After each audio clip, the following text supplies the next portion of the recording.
Today I'm in Dayton, Ohio. As the sun sets over here, we're going to visit the grave of a very remarkable young man named Ahad Israfil. This story just shows you the human courage and the human will to survive.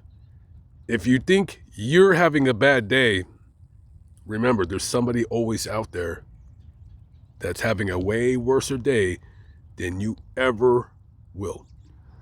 Ahad Israfil was born on August 23rd, 1972, and he was raised out here in Dayton, Ohio. Now, prototypical childhood growing up here in Dayton.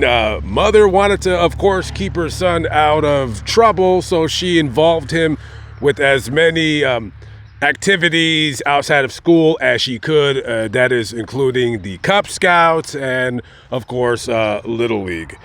And Ahad, very sweet kid, had a love for animals. And when he was 14 years of age, Ahad worked at what they call a carryout, which is what I'm imagining a place probably like a burger stand or something along that nature. Now, I don't know the exact details of the story, but on June 13th, 1987, Ahad, for some unknown reason, was at the business. Maybe the business had shut down and Ahad had left, but maybe he forgot something. He came back, and as he was coming back to the business, the owner thought that Ahad was a robber trying to break in and rob him. So it's dark, he can't see. The owner pulls out a .357 caliber revolver, points it at the assailant, who he doesn't know is his employee, and pulls the trigger. The bullet spits out of the barrel. It's a hollow tip, smacks Ahad right on the right side of the head. Ahad falls down, and when he realizes who he just shot, he immediately calls 911. By the time paramedics arrive, they rush him to the hospital. When they get him into the ER, the surgeon on duty, the trauma surgeon at the time, he sees Ahad coming into his ER. And this is the absolute worst gunshot wound this doctor has ever seen in his life. Immediately when he sees him, he said, this kid ain't gonna survive. Half of his head is blown off. They get him into surgery, and while they're doing that, his mother is contacted. She rushes to the hospital. After the most intricate parts of the surgery are over and then they're cleaning him up, the doctor comes out into the waiting room and talks to his mother, Khadija, and he basically tells her in so many words, it's not gonna look good for your son. He suffered a very traumatic injury to the right side of his head, and it's going to be very, very touch and go over the next several days.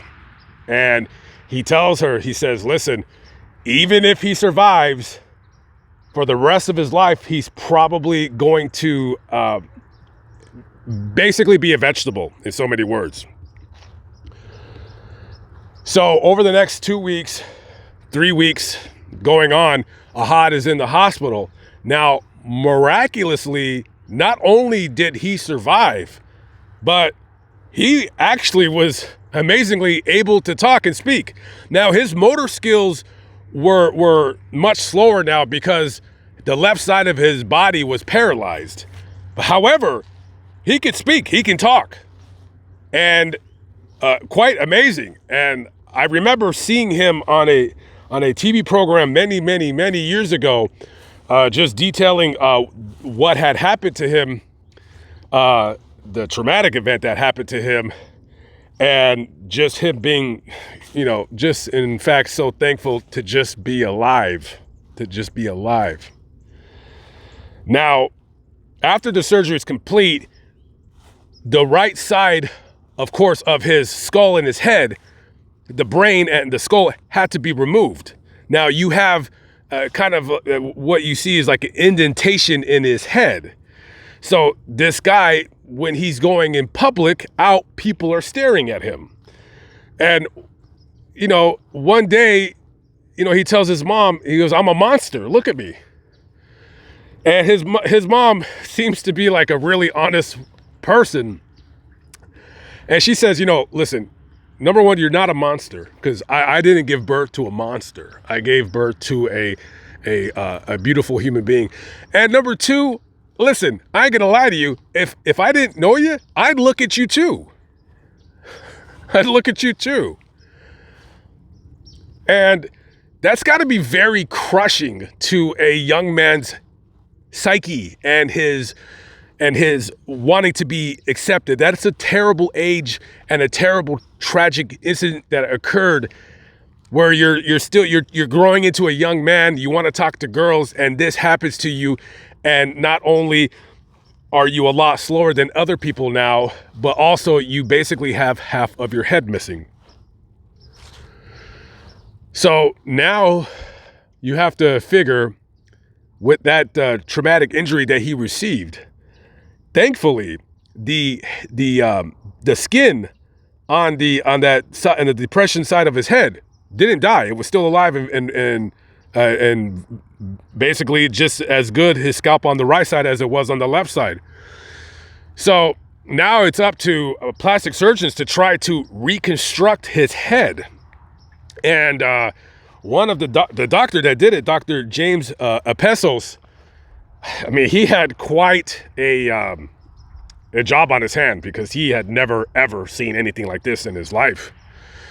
So basically, to fix his head, he basically poured plaster into the indentation and molded it, and then sent it to a company that makes silicone prosthetics. When the doctor seen his head, he said it looked just like a rotten pumpkin that just kind of caves in.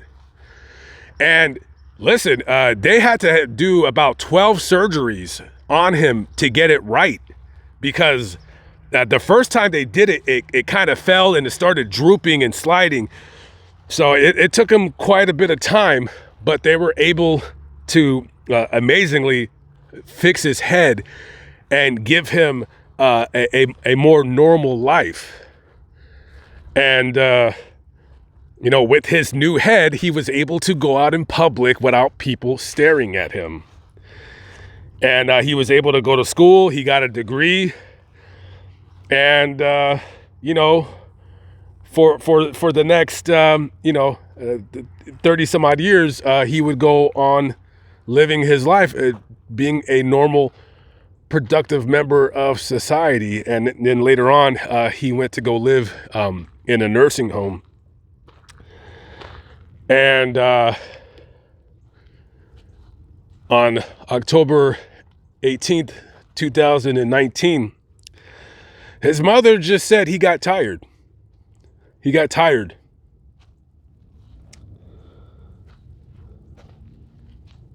He got tired.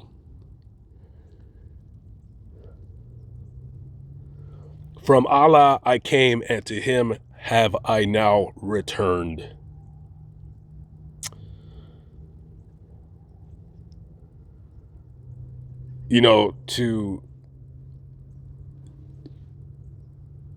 To survive such a gruesome injury, most people, if not practically everybody else, would have died. But maybe his faith in God and him wanting to live, he survived it. A very remarkable story of a young man who his life forever changed, but thanks to God and modern medicine, he was able to go on and live many, many more years that would not have been afforded to him if those doctors wouldn't have saved his life.